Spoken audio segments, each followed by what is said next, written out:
Hindi na raw uubra ang tusawang pila at matagal na paghihintay ng mga nakikipagtransaksyon sa mga ahensya ng gobyerno. Ayon kay President-elect Duterte, dapat hanggang 3 araw lang ang pagproseso ng mga dokumento. May report si Maki Pulido. Kung pila rin lang ang pag-uusapan, hindi na bago yan kung may kailangan ka sa ilang ahensya ng gobyerno. Gaya ng inabutan namin dito sa LTO main office kung saan aabutin ka ng siyam-siyam sa pagkuha ng lisensya para makapagmaneho. Ubus na nga ang isang araw ni Leonel Ramayan para makakuha ng professional driver's license, kaya't walang kita dahil hindi nakapasada ng tricycle, nagbayad pa siya ng halos 600 piso para sa lisensya. Sana nga mas mabilis yung sistema.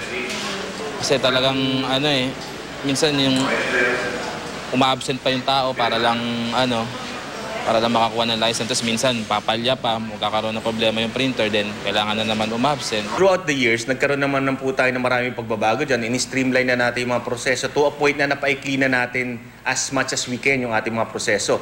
Ganito rin ang kalbaryo ng mga kumukuha ng NBI clearance. Sa mainit na espasyong ito sa Quezon City, pumipila ng ilang oras ang mga aplikante pagkabayad ng 115 hanggang 140 pesos. Walang special lane para sa mga buntis, PWD at senior citizen. Swerte ka na kung makuha mo ng araw ding yon ng NBI clearance. Kung may kapangalan ka, babalik at pipila uli matapos ang ilang araw.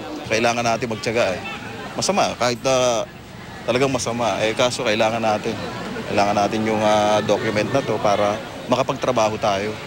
Ilan lang ito sa mga pang-araw-araw na tagpo sa ilang national government agencies na ayaw na raw makita ni incoming President Rodrigo Duterte. I do not want people queuing.